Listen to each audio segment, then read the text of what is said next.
primeiro entrevistado para conversar com a gente do outro lado da tela. E eu cumprimento aqui com muita alegria o professor do Instituto de Relações Internacionais, do Departamento de Economia e Relações Internacionais e presidente do Instituto de Estudos Latino-Americanos, o IELA, na Universidade Federal de Santa Catarina, Nildo Ourix. Professor Nildo Ourix, bom dia. Estimado Anderson, ouvintes do Faixa, um prazer estar aqui novamente para essa conversa matinal. Prazer. Prazer sempre nosso. Voz recuperada, né, Nildo? Voz recuperada. São males passageiros. Nós temos que cuidar os males que permanecem ao nosso lado. O pessoal estava brincando aqui, o Luiz Carlos lembrou, o Luiz Carlos de Oliveira e Silva conversou com a gente aqui na semana passada, que você teve aqui no Rio, parece que pegou uma friagem e voltou resfriado para Santa Catarina, né? Eu entendo a ironia do meu amigo filósofo Luiz Carlos, são os excessos juvenis de alguém do interior que vai para a antiga capital da República, o Rio de Janeiro, terra que eu tanto gosto. Obrigado, Nildo. A gente que agradece muito a tua presença aqui, a gente gosta demais da tua presença aqui no nosso Faixa Livre, agradeço muito a tua participação para a gente falar um pouco sobre política, né? Porque se dá para a gente brincar aqui com o que acontece na nossa vida, não dá para a gente atuar da mesma forma com o que a gente tem no cenário político aqui do nosso país. Eu me refiro, obviamente, a esse início de ano do governo do presidente Lula, que vem enfrentando uma série de problemas, crises produzidas pelo próprio governo, enfim, por uma série de motivos. Tivemos esse problema envolvendo a fiscalização pela Receita, por parte da Receita Federal, das transações via Pix no nosso país, que acabou se tornando um problema enorme para essa gestão petista. Tivemos uma polêmica também com o MST, algumas rusgas aí envolvendo o ministro da Fazenda, Fernando Haddad. Agora a gente teve aí esse novo comando do Congresso Nacional com o Hugo Mota e o Davi Alcolumbre pressionando o governo acima de tudo, né? A gente vai, inclusive, daqui a pouquinho aprofundar o diálogo sobre esse reinício dos trabalhos legislativos aqui no nosso país com a posse dessas duas figuras. Mas antes eu queria uma análise tua, Nildo, porque a gente tem, nesse momento, no nosso país, primeira vez que a gente conversa nesse ano de 2025, como é que você avalia o que a gente tem no Brasil nesse início de segunda metade do terceiro mandato do presidente Lula? Bem, Anderson, ouvintes do Faixa,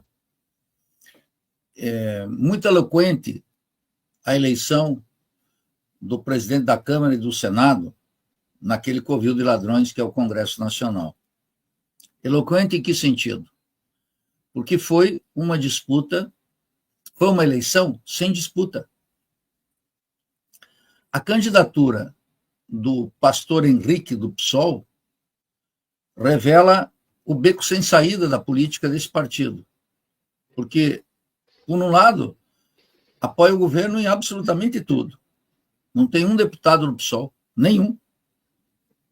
Nem os disciplinados, nem os rebeldes, que sobem na tribuna do Congresso Nacional para denunciar a economia política do rentismo, a miséria das políticas sociais, a fraude das alianças com corruptos de toda ordem. Não tem um. E, ao mesmo tempo, lança uma candidatura independente, numa disputa que, sabidamente, só não serve nem para marcar posição, porque, de um lado, apoia esse governo em absolutamente tudo. E, no outro lado, tenta uma candidatura avulsa quando o governo fechou um tremendo acordão com mais de 400 deputados, Anderson. 400 deputados. E no Senado foi ainda pior. Alcolumbre, o protesto ficou por conta do Partido Novo. Veja. Então, para aqueles que gostam de simbólico, tem que analisar isso e observar que esse governo, ele é um governo da classe dominante. Ele é um governo dos latifúndios, ele é um governo das multinacionais, ele é um governo dos grandes comerciantes, ele é um governo dos banqueiros. Ele reproduz no cotidiano a economia política do rentismo sem tirar nem pôr. E todas as iniciativas como essa que você mencionou, a do PIX, bastou um deputado do baixo clero, de quinta categoria, ganhar as redes digitais para o governo se esconder. Um governo decente, o que faria? em cadeia nacional o presidente da República, um governo decente, não é o caso do governo de Lula, governo de Alckmin, governo petucano. O que teria que fazer? Em cadeia nacional, reafirmaria a sua proposta e, além disso, anunciaria a migalha de que não vai cobrar imposto daqueles que ganham até 5 mil. Enfrentaria, portanto, a campanha dos ultraliberais de que esse governo é um governo que pune o povo com os impostos. Isso já pegou, isso já está estabelecido. Como o governo não tem nenhuma ação concreta, não adianta mudar o responsável pela propaganda. Saiu o incompetente Paulo Pimenta e entrou o desconhecido Sidônio, que já no primeiro dia levou uma surra, mostrando sua absoluta incapacidade para o cargo. E o ato seguido lançou uma ridícula campanha de bonés que é verdadeiramente inédita na República e que permitiu à direita uma nova ofensiva. Nessas circunstâncias, fica claro que o governo produz, ele tropeça sobre seus próprios pés. Por quê? Porque esse governo, você me deu um bordão hoje que é se a esquerda é capaz, a esquerda liberal, de disputar os valores, né? Está no anúncio aqui do Faixa. E eu fiquei pensando seriamente sobre isso, Anderson, e amigos do Faixa, porque, em geral, quando a sociedade vive aquilo que a direita chama crise de valores, é que a sociedade burguesa está em crise. Então, o primeiro grito é um grito de preservação dos velhos valores. Isso aconteceu muitas vezes. Na Inglaterra vitoriana, por exemplo, para dar um exemplo caro aos marxistas, o Engels mostra como Thomas Carlyle se revolta profundamente contra a degradação da Inglaterra após a Revolução Industrial. E aquela carnificina que colocou pelos ares todos aqueles ideais burgueses de compreensão, amizade, gentileza, vai tudo para o brejo. Então, a direita fica valentona e sai denunciando a crise de valores. Bem, na esquerda, tradicionalmente, o que a gente sabe? Que a crise de valores é uma expressão moralista de uma crise da República e que não tem conserto no terreno moral, exceto se tiver uma correção no terreno da economia, do Estado, da luta de classes e da cultura. Então, como esse governo pratica a mentira e não é capaz de conciliar verdade com política, ele é um governo desarmado para a disputa de valores. E é um governo que tropeça sobre seus próprios pés na luta política e ideológica, da qual ele naturalmente renunciou há muito tempo. E, de fato, não é uma renúncia voluntária, é uma renúncia necessária porque ele não tem o que oferecer. Para concluir, Anderson, o presidente Lula se elegeu prometendo revisar a reforma trabalhista e não fez mais do que aprofundar a superexploração. Se elegeu com a promessa de recuperar a Petrobras e vamos dar o seu bordão, nacionalizar os preços. E não faz mais do que dar vida solta ao rentismo, entregando uma riqueza do subsolo para os rentistas que capturaram a Petrobras. Se elegeu dizendo que iria recuperar com ações legais e institucionais a Eletrobras e nos passa cada dia mais uma conta de energia elétrica que é incapaz de atender o poder de compra dos salários. Se elegeu de resto, dizendo que existia um quarto poder, que era o Banco Central. E nós vemos os seus indicados, 7 dos novos diretores, afirmar as regras do rentismo na última reunião e para a próxima, afirmando que não há possibilidade de cavalo de pau. Quer dizer, um governo que mente descaradamente e não é capaz de conciliar suas promessas com a prática de governo. Nesse contexto, está completamente desarmado para qualquer luta política, exceto para fazer algo, dar razão para os gritos cínicos, mas eficazes, do liberalismo de direita. Nildo, daqui a pouquinho a gente vai aprofundar algumas das coisas que você citou aqui nessa tua primeira intervenção. Vamos falar sobre essa que já é conhecida como a Guerra dos Bonés, vamos falar também sobre a situação do Banco Central, essa decisão do Copom na semana passada. Aliás, ontem foi divulgada a ata do Conselho de Política Monetária do Banco Central, relativa a essa primeira reunião do ano do Copom. Mas eu queria tratar contigo, Nildo, de uma uma das faces aí que a gente pode considerar das mais cruéis desse governo, que diz respeito justamente à lógica de austericídio levada à frente pelo Ministério da Fazenda, a cargo do ministro Fernando Haddad. Né? Aliás, o Haddad ontem divulgou, aliás, ontem não, né? Na verdade, a gente ficou sabendo que ontem o Haddad vai levar ao presidente da Câmara, Hugo Mota, hoje, uma lista de 25 prioridades da equipe econômica até o ano de 2026.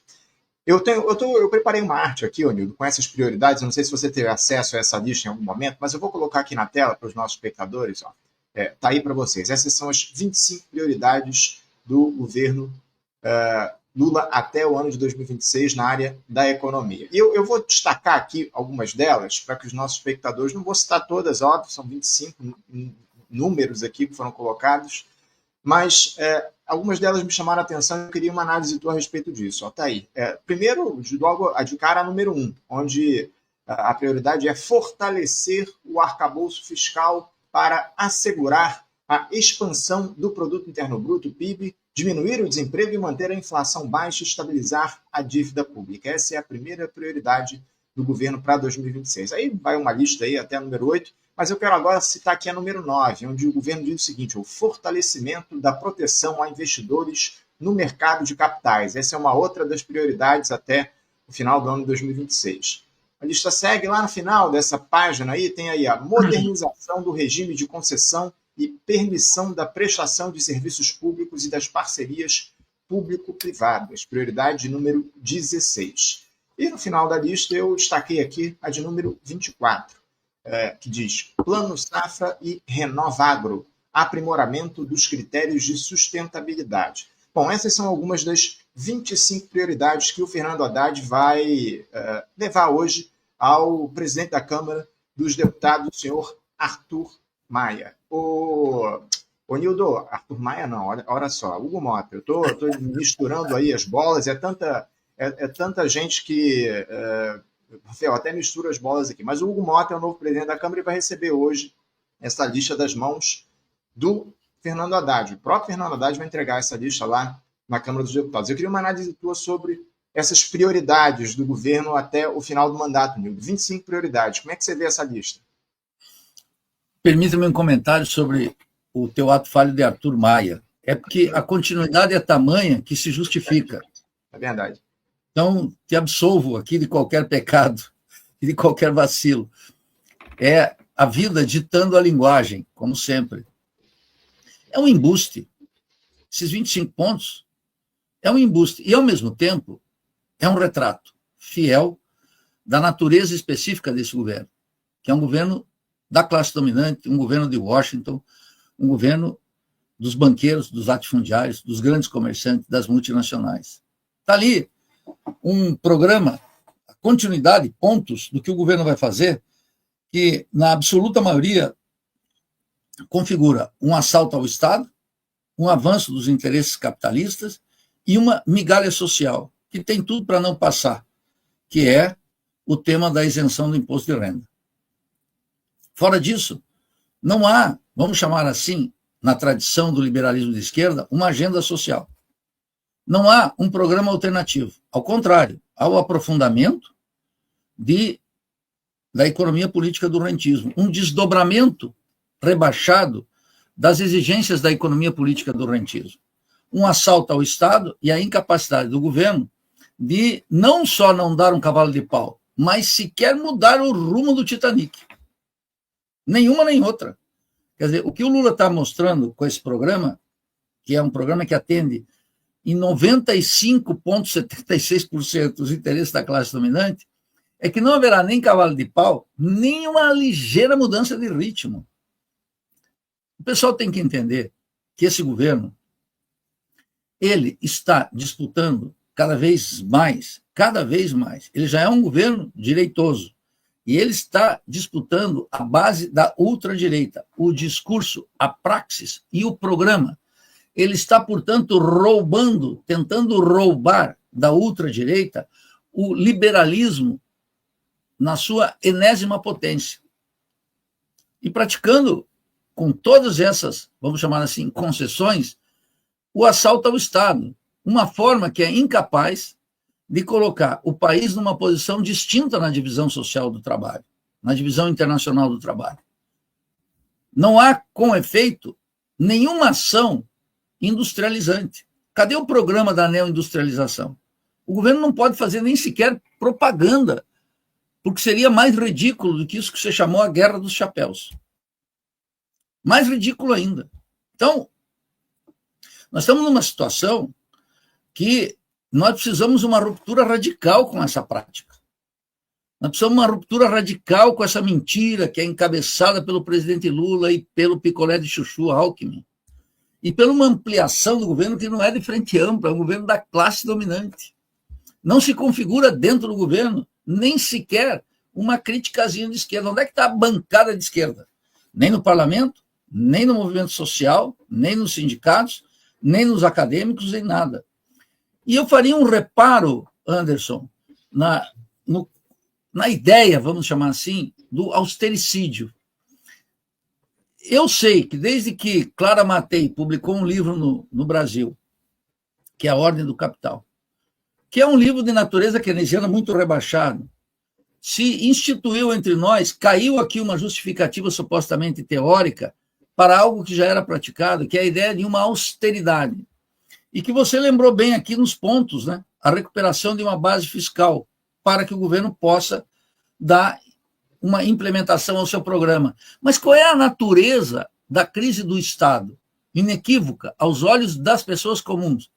Não é uma crise fiscal do Estado, é uma crise financeira do Estado.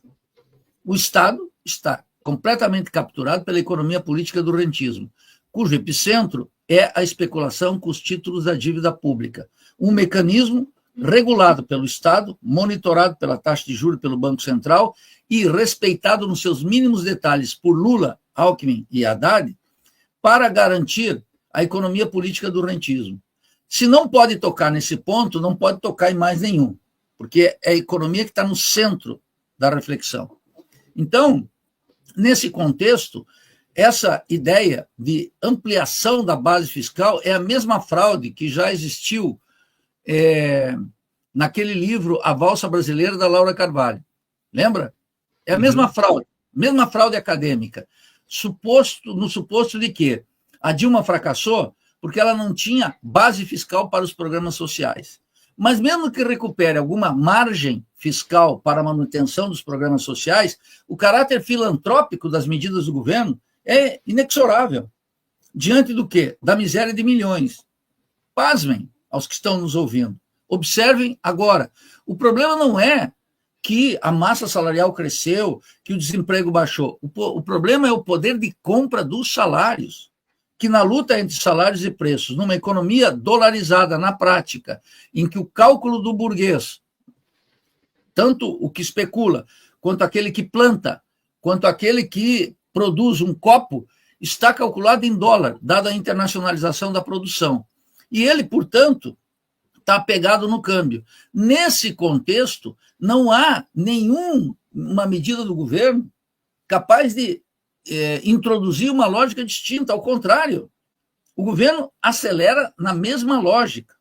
Então, fica evidente que, do ponto de vista da administração, da economia política do rentismo, ele não pode mexer nisso. Não é por acaso, portanto, eu vi um dos capítulos mais deploráveis da chamada reflexão econômica nos últimos dias, Anderson. Eu não li a ata que saiu ontem, eu tive um dia muito carregado ontem e hoje tem outro, só vou poder ler amanhã essa ata. Mas eu estimo que não faz falta para saber o seguinte: as explicações, as justificativas do liberalismo de esquerda sobre a ata, na linha de argumento que já estava contratado, e que, inclusive, a reunião de março já estava contratada, pelo consenso entre todos aqueles que compõem o Banco Central, e entre os quais 7 dos 9, portanto, Lula tem a absoluta maioria, encabeçado por Galípolo, esse banqueirinho que está iniciando sua vida. com o bolso cheio e com a reputação garantida diante da classe dominante, com aquela sua cara de bom moço, com aquela sua explicação, porque eu fui ver como é que ele navegava nos últimos tempos. Eles navegam emprestando favores desde cedo nas suas carreiras acadêmicas. E como o centro burguês é São Paulo, ele se institui ali, no terreno das finanças, para ganhar credibilidade. Por isso que ele chegou lá. E a Haddad também. A Haddad é uma revista, um tardio nessa jogada. Mas tem uma dedicação extraordinária que não deixa de espantar qualquer um de nós. De tal maneira que, não podendo mudar isso, que é esse núcleo racional, eu vi, do outro lado, os que restaram com 2 moléculas de honestidade intelectual, incapazes de enfrentar e atacar de frente aquela impostura que foi a decisão de elevar a taxa de juros e de aumentar ainda na próxima reunião. Eu vi a esquerdinha do PT, figuras do PSOL absolutamente em silêncio, e acadêmicos e economistas justificando a elevação sob o argumento que já estava contratado, que, na verdade, fundamenta, digamos assim, entre aspas, o bordão de Lula que não poderá haver uma mudança brusca. E eu diria, nem uma mudança sinuosa, cuidadosa, gradativa, não há mudança alguma.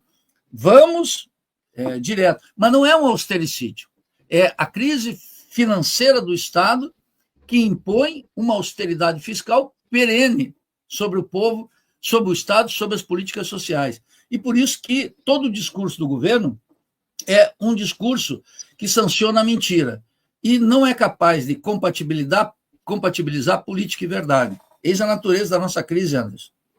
Nildo, em relação à ata do Copom, que você falou que não teve tempo de ler, a gente vai ler aqui para você, porque eu, inclusive, separei um trecho dessa ata que foi divulgada ontem pelo Banco Central para a gente analisar junto.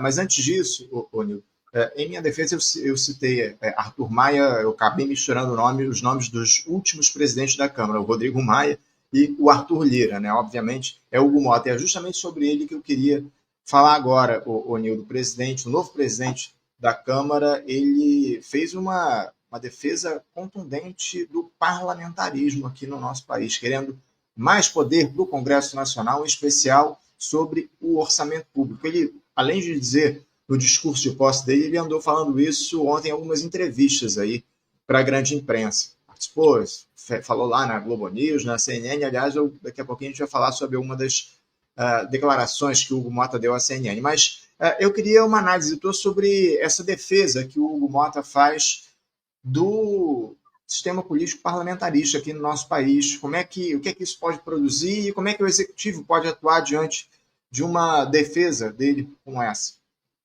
Bem, esse Hugo Motta, ele é um homem dos banqueiros.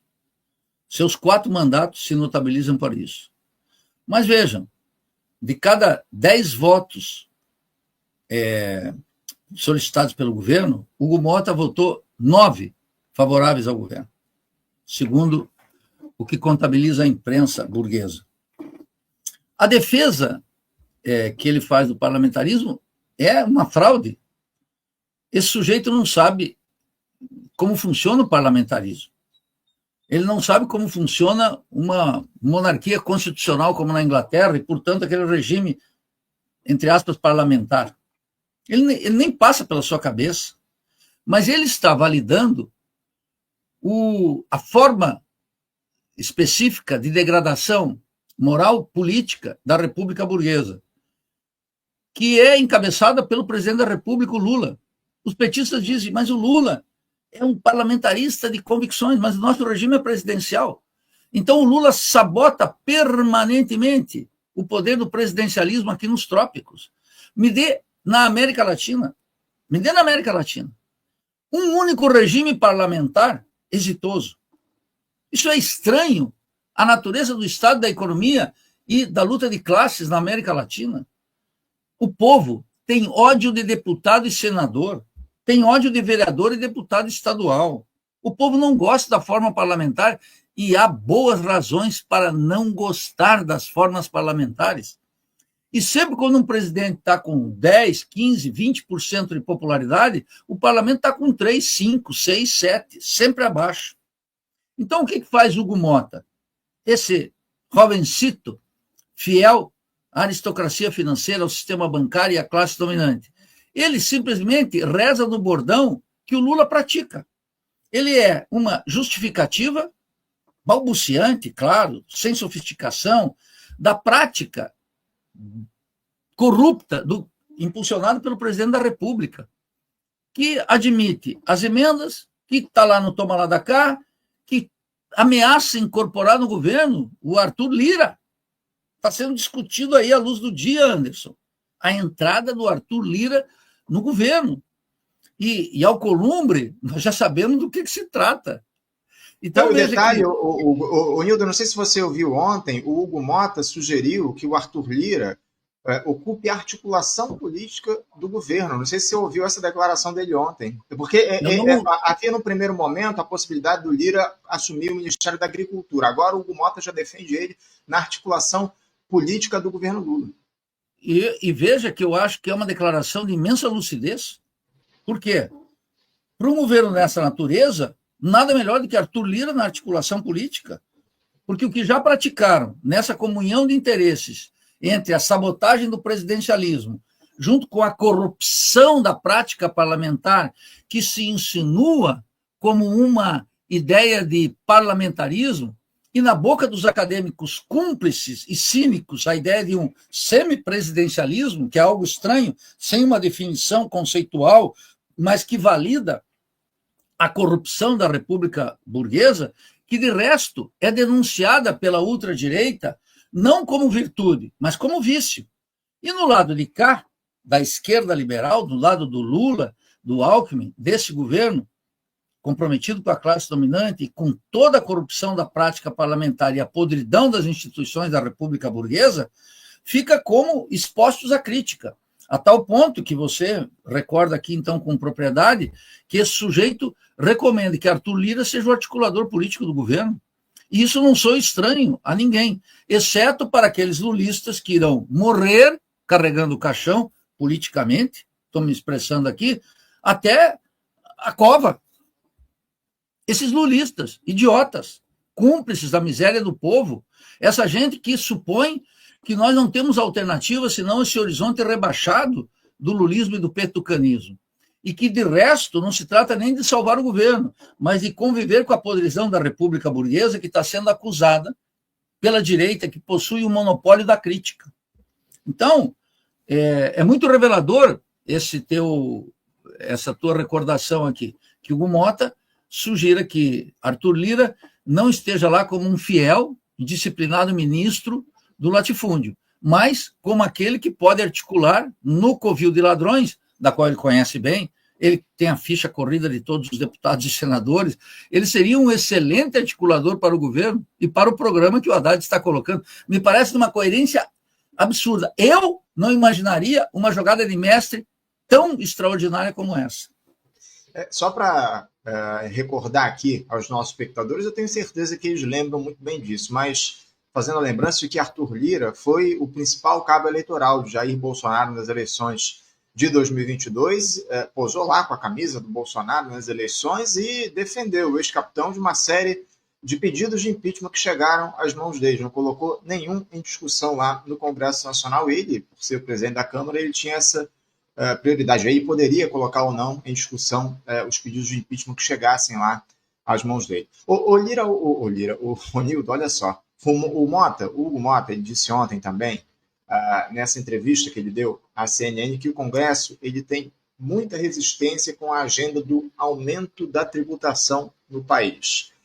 É óbvio que ele está se referindo aí aos super ricos, né? E acabou cobrando responsabilidade do governo federal, disse que o governo precisaria reajustar a rota, enfim. Nildo, o que pode se fazer em um cenário onde o executivo aposta na austeridade para os pobres, mesmo sabendo que o legislativo dificilmente vai aprovar uma compensação vinda do andar de cima, taxando os mais ricos? Bom, denunciar a fraude do governo.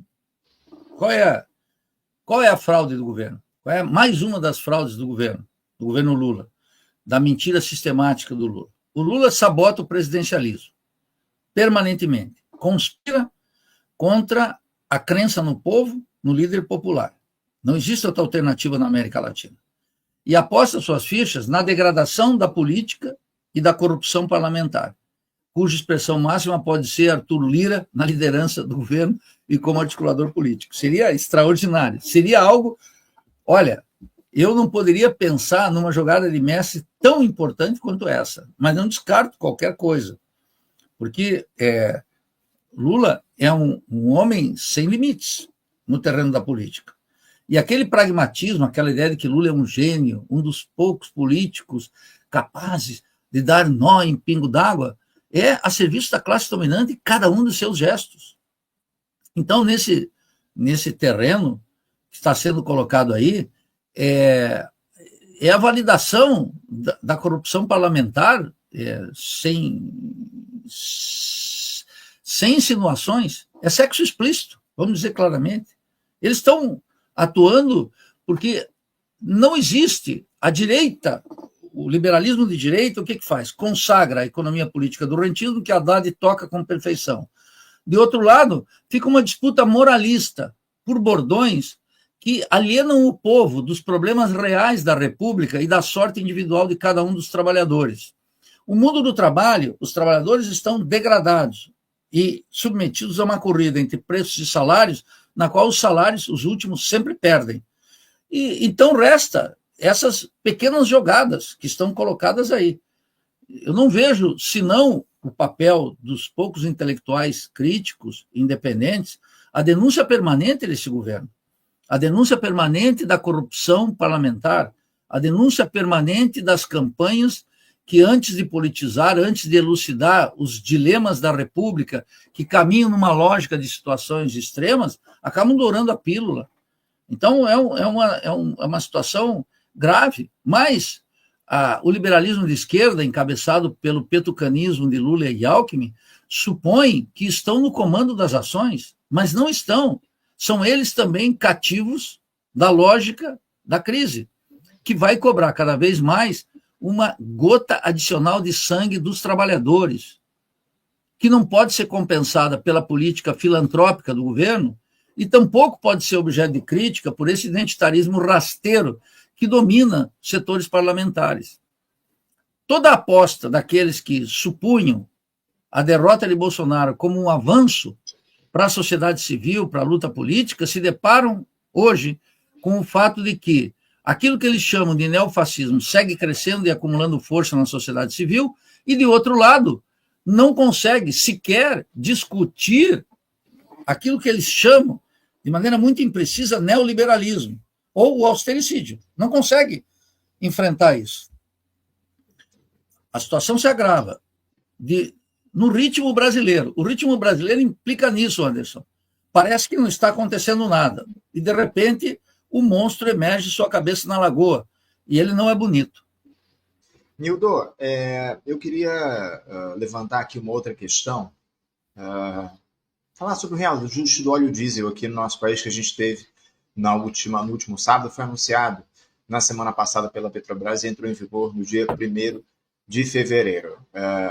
22 centavos de reajuste do óleo diesel por litro, 22 centavos por litro para as refinarias, o preço do diesel. Desde o fim de 2023, a gente não tinha um reajuste no preço do combustível aqui no nosso país. Mas, para além do que esse aumento produz para o país, Nildo, eu queria repercutir com você uma estranha mudança de opinião do presidente Lula em relação à estatal. Eu vou colocar uma arte aqui na tela, que eu também preparei para os nossos espectadores. Vejam só o que Lula disse lá em 2022. Manchete aí do site UOL. Ele disse lá em 2022, Lula, se Bolsonaro tivesse coragem, daria canetada na política de preços da Petrobras. Declaração dada pelo Lula em 8 de junho de 2022 para o site UOL. Já em 2025, na última semana, o presidente da República disse o seguinte, Lula diz que a Petrobras é quem reajusta os combustíveis, não ele.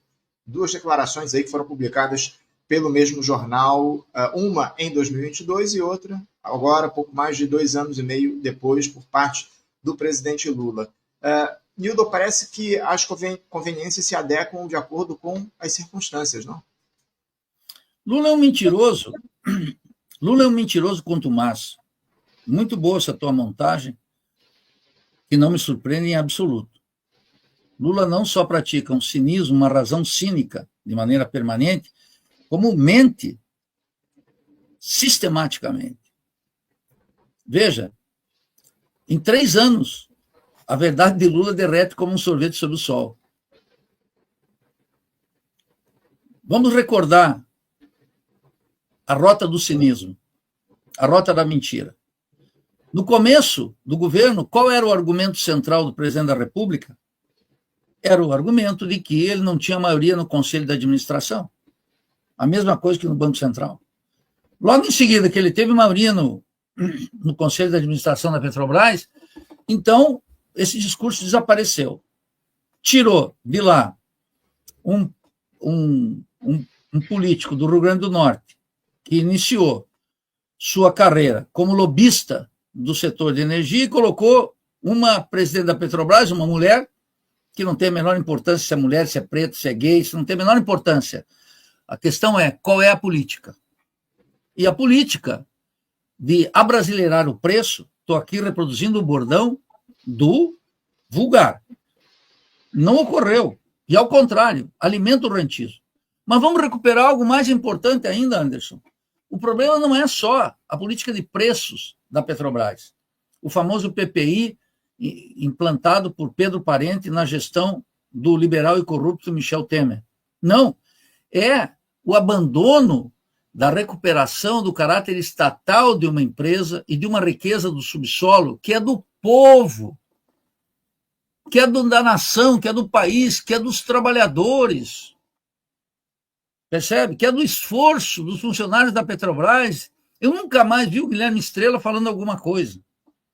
Silenciaram, renunciaram à disputa, jogaram a toalha para não criticar o Lula, que é um presidente vinculado com um compromisso de vida e de morte com o rentismo. E, portanto, a Petrobras, que é uma empresa com capacidade de investimento e de mover a indústria e setores estratégicos, da química fina, da prospecção, de embarcações, da metalurgia, da indústria, etc., está na mão dos rentistas. E não há um ato do governo, Anderson, ouvintes do Faixa, não há um ato do governo destinado a recuperar o caráter estatal de uma empresa cujo produto se paga em qualquer circunstância, que é o petróleo.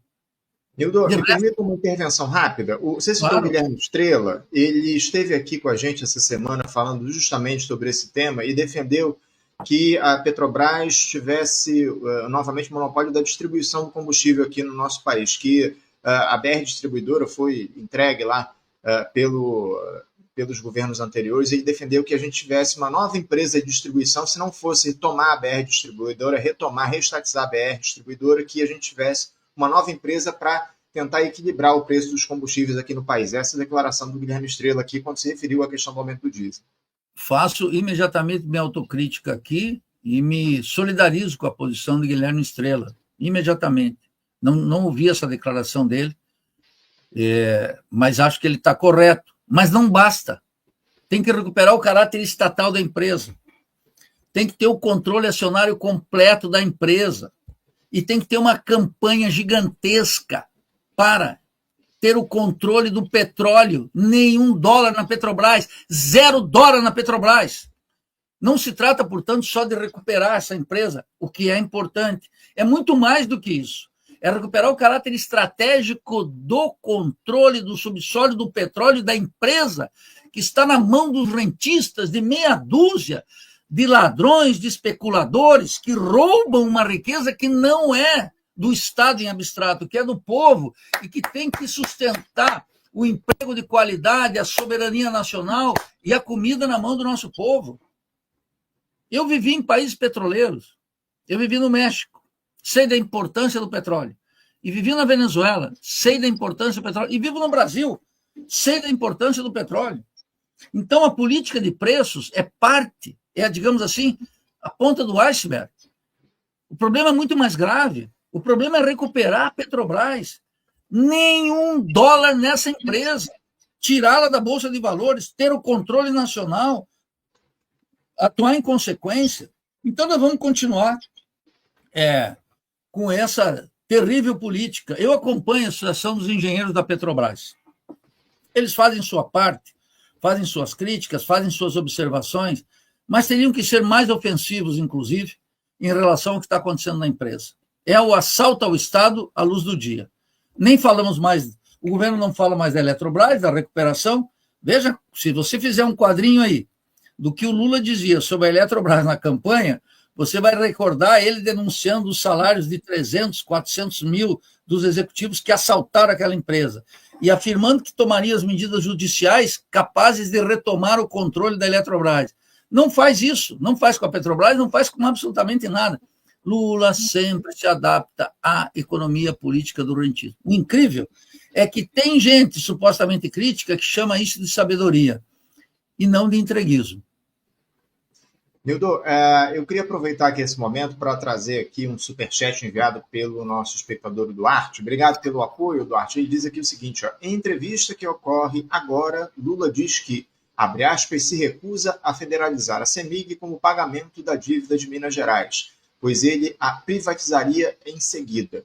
Então, que o governo mineiro a venda e quite a dívida. Fecha aspas, palavras aí do presidente Lula numa entrevista que ele dá nesse momento. Vou até procurar onde é que ele está dando essa entrevista, porque eu não estava sabendo disso não. Obrigado, viu, Duarte, pelas tuas palavras aqui, pelo teu superchat. Queria aproveitar também, Nildo, esse pequeno intervalo que eu faço aqui, entre aspas, para aproveitar a nossa grande audiência aqui no programa, a tua presença, para divulgar aqui o nosso canal de cortes. Vocês, nossos espectadores, sabem que a gente lançou agora, nesse início de ano, um novo canal, um canal de cortes onde a gente divulga. Vou botar aqui na tela para os espectadores, está aí, ó. Esse é o nosso canal de cortes, o Cortes Faixa Livre. Nesse canal a gente disponibiliza trechos de todas as entrevistas que a gente faz aqui no nosso programa, para os espectadores poderem divulgar, compartilhar o conteúdo, para compartilhar a live inteira. Eles pegam pequenos trechos que a gente destaca aqui das entrevistas, todas elas para divulgação aqui, enfim, para compartilhamento. Temos entrevistas de ontem, do Breno Altman também, do Bernardo Campinho, enfim, todas as entrevistas que a gente teve aqui no nosso programa esse ano estão disponíveis aqui no nosso canal de cortes em pequenas pílulas, em pequenos trechos, para que você possa curtir, compartilhar, comentar. Então, você que está acompanhando aqui o nosso programa nesse momento, aproveita, abre uma aba aí nova no seu navegador, se inscreva lá no nosso canal de cortes. É de graça. Você ajuda demais o nosso programa, curtindo, se inscrevendo no canal, compartilhando o nosso conteúdo. Cortes Faixa Livre. O link, inclusive, está no topo do chat aí. Eu deixei o link no topo do chat para que você possa clicar ali e ir diretamente para o nosso canal de cortes. Agradeço aí o apoio de vocês aqui ao nosso programa. Nildo, voltando aqui ao nosso papo, eu queria falar um pouco sobre inflação dos alimentos, que é um outro drama aí que está colocado para o nosso país nesse momento. Porque se, por um lado, o governo, para de alguma forma tentar controlar o preço dos alimentos nesse início de ano, tem o benefício da queda do preço do petróleo, da queda do câmbio, aliás, da queda do preço do dólar aqui no nosso país, né? O câmbio, taxa de câmbio o dólar está caindo ao longo desses últimos dias, e isso pode certamente influenciar a inflação dos alimentos. Por outro lado, há esse reajuste que a gente citou aí no óleo diesel definido pela Petrobras. A gente sabe bem que isso afeta demais a cadeia de produção, especialmente o transporte de produtos aqui no nosso país, que é majoritariamente rodoviário, feito por caminhoneiros. Como é que você avalia esse debate em torno da inflação dos alimentos, Nildo? O que é que o governo pode ou poderia fazer para reduzir os preços, além da política de estoques reguladores, que foi absolutamente abandonada no país há praticamente uma década, uma discussão que voltou aí à tona ao longo dos últimos dias, mas enfim. O que é que pode ser feito no sentido de se reduzir a inflação dos alimentos, Nildo? Bom, em primeiro lugar, nós temos que ver o caráter ideológico dessa reflexão sobre inflação de alimentos, porque ela reforça a ideologia da classe dominante que o problema é a inflação. E o problema, do ponto de vista da luta de classes, é o poder de compra dos salários. Esse é o problema. Então, é o problema do salário, não é o problema da inflação. A reflexão toda da inflação, que veio lá do Plano Real de 94, quando a inflação no Brasil chegava a 200, 300, 1000%, vários milhares ao ano, isso acabou. A inflação é baixa, então não tem... O problema aqui não é uma inflação de alimentos. O problema não é a inflação. O problema é o poder de compra dos salários. Segundo, a revalorização do real em relação ao dólar não significa a baixa no pãozinho de trigo com a importação do trigo da Argentina. Por quê? Vai ampliar a margem de lucro dos importadores e dos empresários, dos capitalistas. Eles não vão baixar o... A revalorização do real em relação ao dólar, quer dizer, aumentando a capacidade de importação, vai aumentar a margem de lucro. Quem disse que nós temos aqui um mercado competitivo capaz de mover em favor dos preços a variação do câmbio? Esse pessoal começou a estudar economia quando? Aliás, dá uma demonstração que não estuda economia. Toda essa gente que está feliz com a revalorização do real em relação ao dólar, como se isso pudesse afetar e diminuir o impacto nefasto da inflação de alimentos sobre a barriga dos trabalhadores, está cometendo uma fraude intelectual e mostrando a serviço de quem estão colocados. Então, Anderson, a situação é muito grave, porque a elevação do valor do dólar em relação ao real permite o aumento da margem de lucro dos capitalistas de todo tipo e degradam o poder de compra dos salários.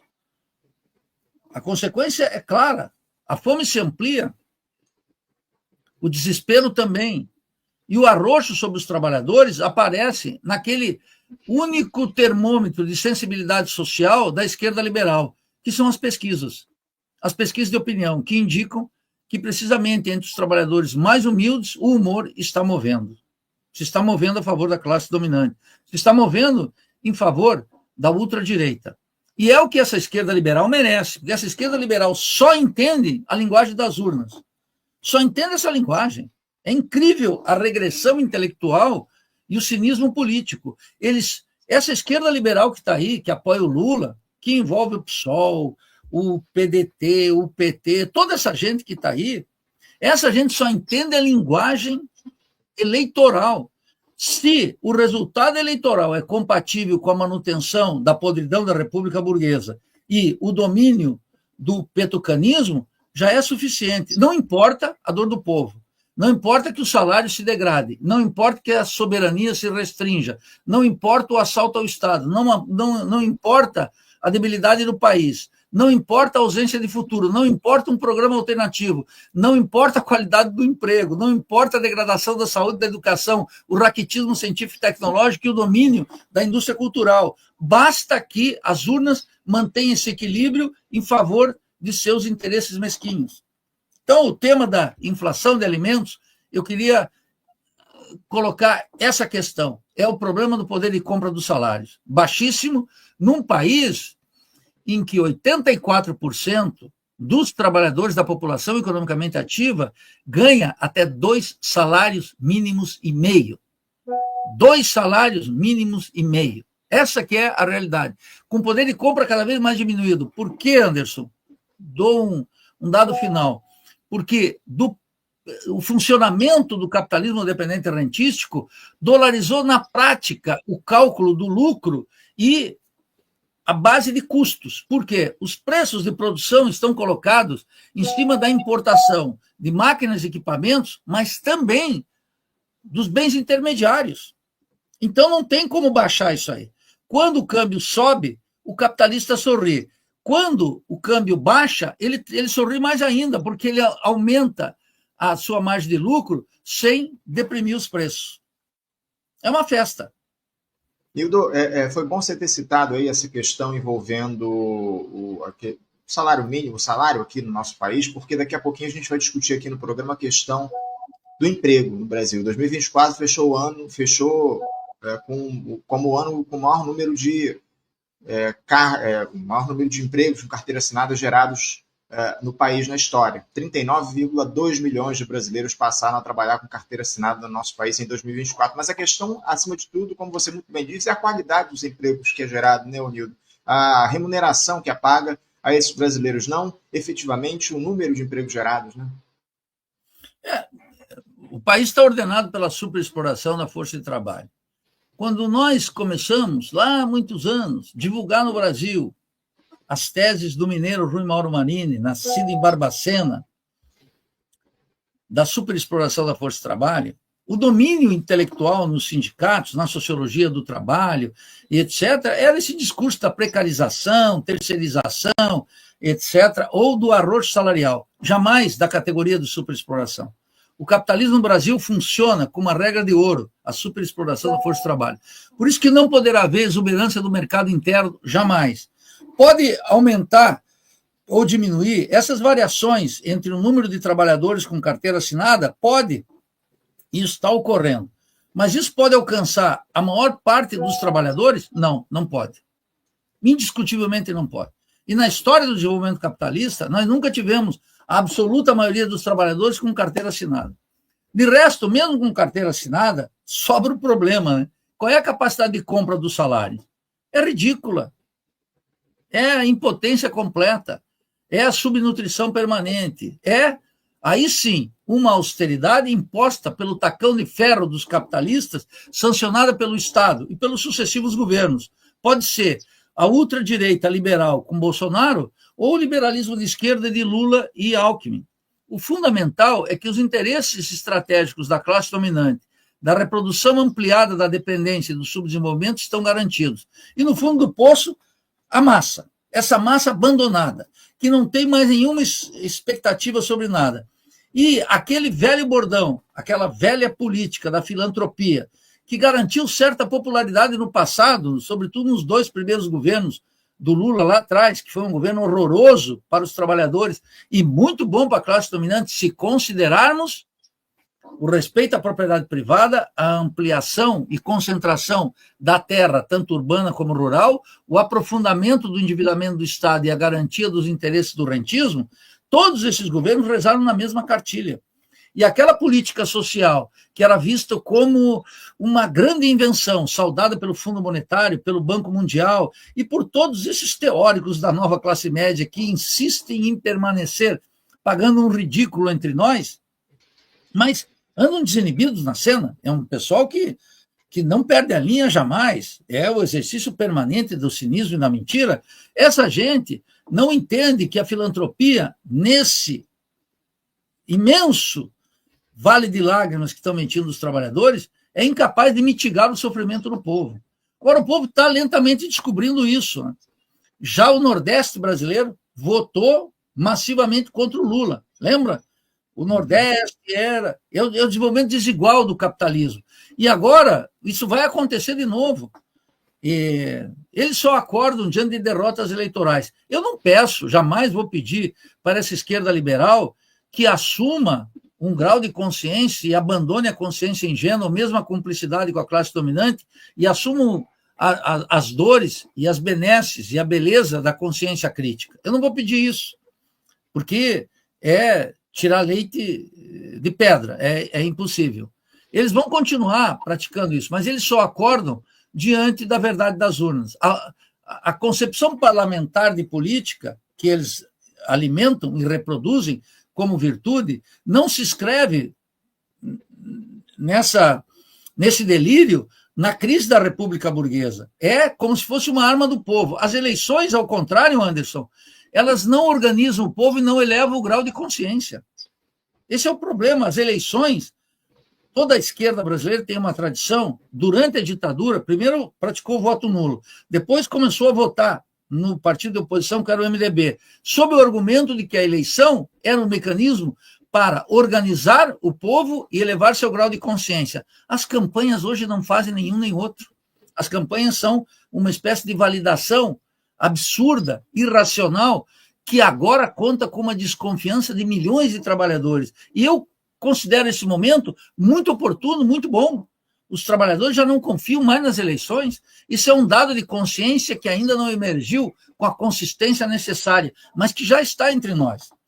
A esquerda liberal vai continuar nessa toada. Vai viver ou morrer com essa ideologia. Mas os trabalhadores estão descolando disso. O processo é um pouco lento no Brasil, mas aqui também ele é inevitável. Nildo, eu estou de olho aqui no relógio, a gente só tem mais 10 minutinhos, eu tenho pelo menos mais dois assuntos para a gente tratar aqui no programa. Antes da gente seguir, eu só quero agradecer aqui ao Carlos RS, Unidade pelo Socialismo, Unidade Popular pelo Socialismo, novo membro aqui do nosso canal. Obrigado aí, Carlos, por se tornar membro aqui do nosso canal. Ó, faça como o Carlos aqui, torne-se membro do canal Faixa Livre, apoie o nosso projeto, contribua para o programa e concorra a prêmios aqui todo mês. A gente está sorteando esse mês um livro, aliás, o sorteio vai acontecer na próxima sexta-feira. Vou até colocar aqui na tela o livro que a gente vai sortear entre os membros aqui do canal. Está aí na tela, o livro A Revolução Bolivariana em Perspectiva Histórica e Conceitual, 1999-2023, dos professores Rafael Araújo e Eduardo Scheidt. Livro aí que vai ser sorteado entre os membros aqui do nosso canal. Então, torne-se membro, apoie o Faixa Livre e concorra a esse livro. O sorteio vai acontecer na próxima sexta-feira aqui no nosso programa. Todo mês a gente sorteia um livro aqui entre os membros do nosso canal. Nildo, dando continuidade aqui ao nosso papo, eu falei ainda há pouco sobre aquela ata do Copom e eu queria repercutir esse documento que foi publicado no dia de ontem pelo Comitê de Política Monetária do Banco Central, justificando e repercutindo o aumento da Selic na semana passada para 13,25%. Essa ata fala sobre um ambiente desafiador em função da conjuntura e da política econômica nos Estados Unidos, cita também inflação acima da meta aqui no Brasil e as expectativas aí para os próximos anos. Aponta o dinamismo da atividade econômica nos últimos meses a despeito da política monetária contracionista. Mas um parágrafo que me chamou a atenção e eu queria ler com vocês aqui, colocar para a tua análise, Nildo, é o trecho 7 aqui, o item 7 da ata, que diz o seguinte: o comitê segue avaliando que o cenário base prospectivo envolve uma desaceleração da atividade, a qual é parte do processo de transmissão de política monetária e elemento necessário para a convergência da inflação à meta. Os dados mais recentes oferecem sinais incipientes de que alguma moderação do crescimento em linha com o cenário base possa estar se iniciando, em particular no setor de bens e em setores mais sensíveis a crédito.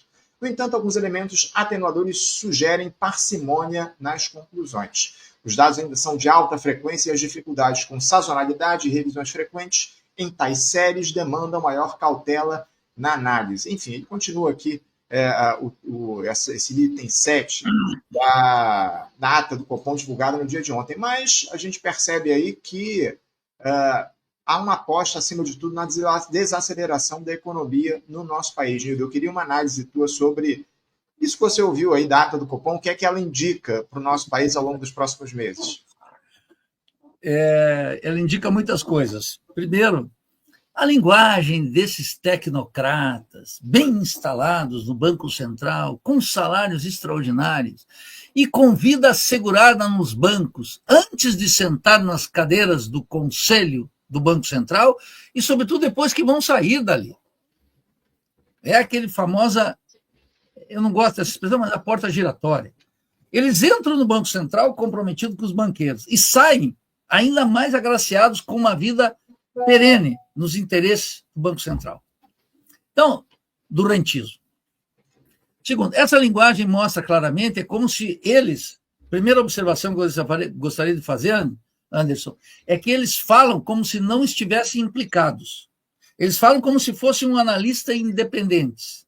E como se a própria taxa de juros praticada ao longo do Banco Central e já validada por esse bom moço Galípolo, banqueirinho, sem vergonha a serviço dos rentistas, como se essa gente não estivesse implicado no processo recessivo que eles estão induzindo. O keynesiano inocente supõe que é preciso uma desaceleração da economia para diminuir o poder de compra, para diminuir o poder de pressão dos trabalhadores. Ora, completamente equivocado. Eu já vi economistas dizendo que é necessário isso para diminuir a força dos trabalhadores, porque como o desemprego está muito baixo, supostamente o poder de barganha dos sindicatos eleva-se.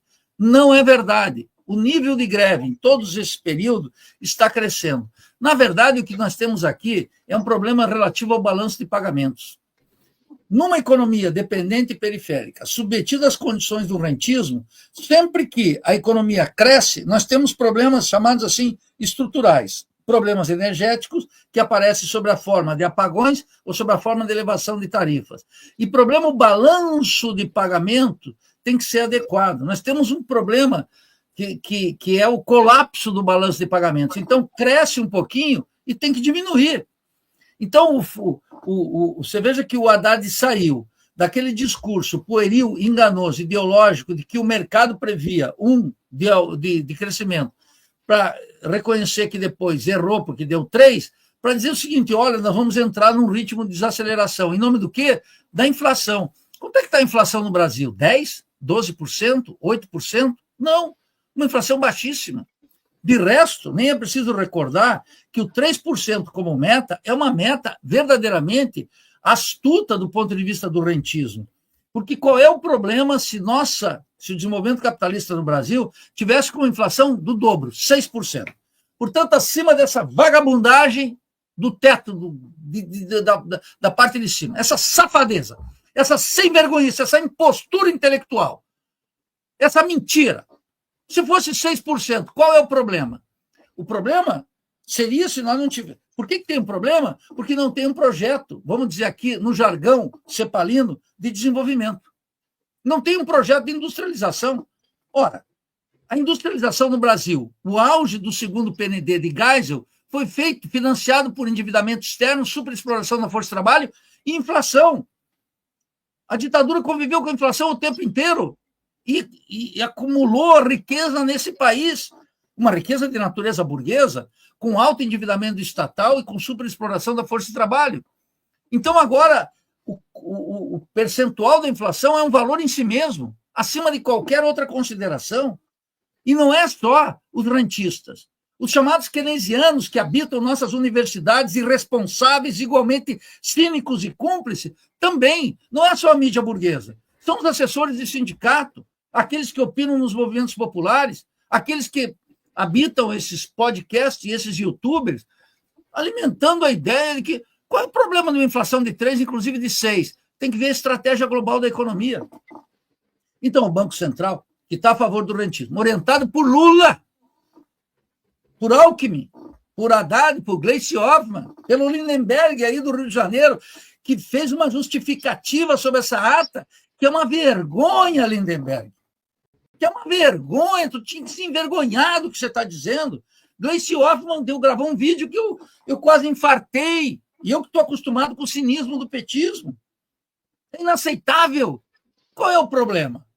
Então, eles estão dizendo claramente que de campeões do crescimento agora vão partir para a recessão. Silêncio sobre tudo o demais. Qual é a estratégia econômica? Nenhuma.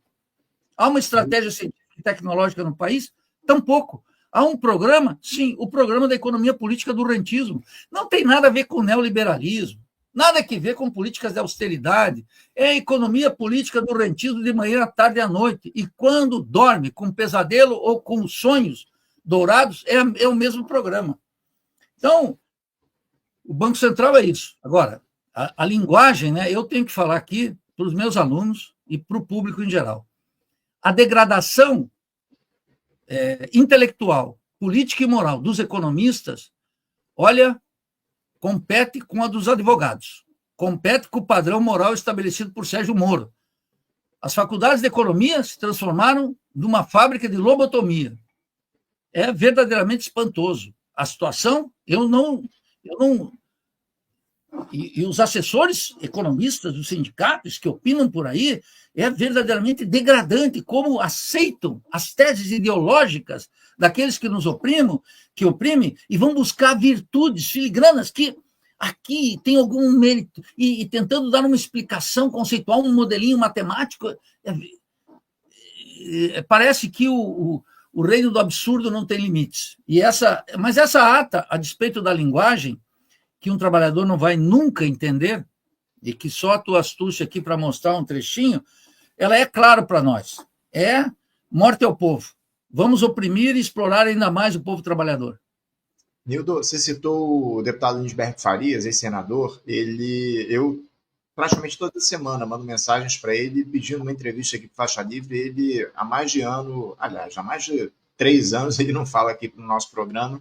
Infelizmente, seria importante a gente ouvi-lo aqui no Faixa Livre para falar um pouco sobre as posições do governo Lula. Eu quero trazer uma mensagem aqui de uma espectadora nossa, uma lembrança, ó, Jaqueline Avanzo, lembra aqui o seguinte, ó, cada aumento de 1% na Selic sangram 55,2 bilhões de reais por ano dos cofres públicos. Isso em relação aos juros da dívida pública aqui no nosso país. Auditoria já, a defesa da Jaqueline. Obrigado pela sua mensagem, Jaqueline. Para a gente fechar aqui, Nildo, que eu já estou no limite aqui do nosso tempo, eu não posso deixar de tratar contigo a respeito de um tema que a gente já repercutiu no nosso programa na semana passada, que diz respeito a esse protocolo de intenções que foi assinado recentemente entre o Ministério dos Povos Indígenas e a empresa Ambipar, que oferece ali todos os territórios indígenas para que essa empresa faça um monitoramento, enfim, tenha ali algumas ações nesses territórios, lembrando que os povos indígenas ocupam mais de 14%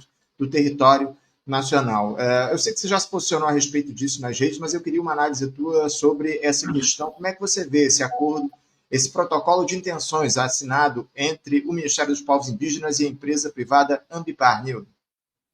Anderson, quando eu adoecia, que perdi a voz e não pude participar do programa, você tinha tocado nessa pauta e convidou gentilmente uma pesquisadora para falar aqui no Faixa Livre. E eu, com maior interesse e com atenção sempre que eu dou às questões relativas aos povos indígenas, porque sou um discípulo de Darcy Ribeiro, não de Sônia Guajajara, eu fui ver do que se tratava. Assisti com total zelo e atenção a entrevista da professora aqui. Sabe o que me chamou a atenção, Anderson?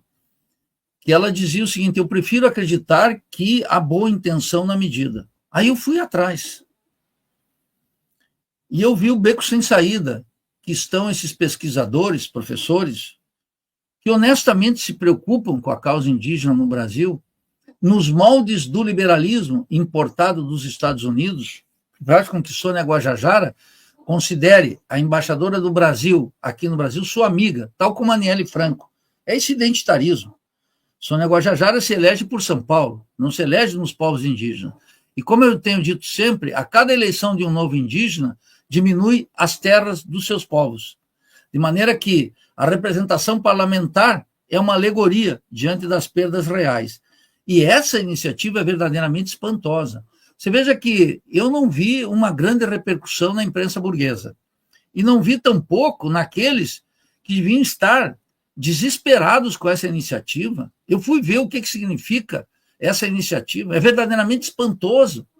Não dá para conceber isso. E mostra não só a impotência da ministra Sônia Guajajara, como sua cumplicidade com uma iniciativa que é uma renúncia do Estado da política que vinha desde Randon, passando por Darcy Ribeiro.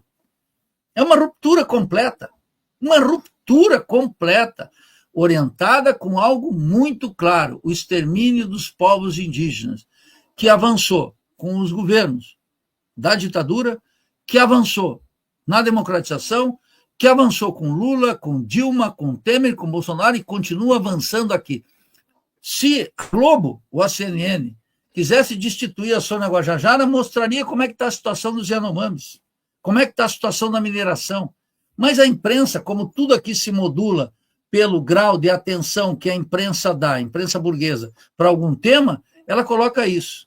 E isso coloca mais um questionamento, né, para aqueles que vivem ao amparo do parlamento e dos militantes do PSOL, dos eleitores do PSOL, dos burocratas do PSOL.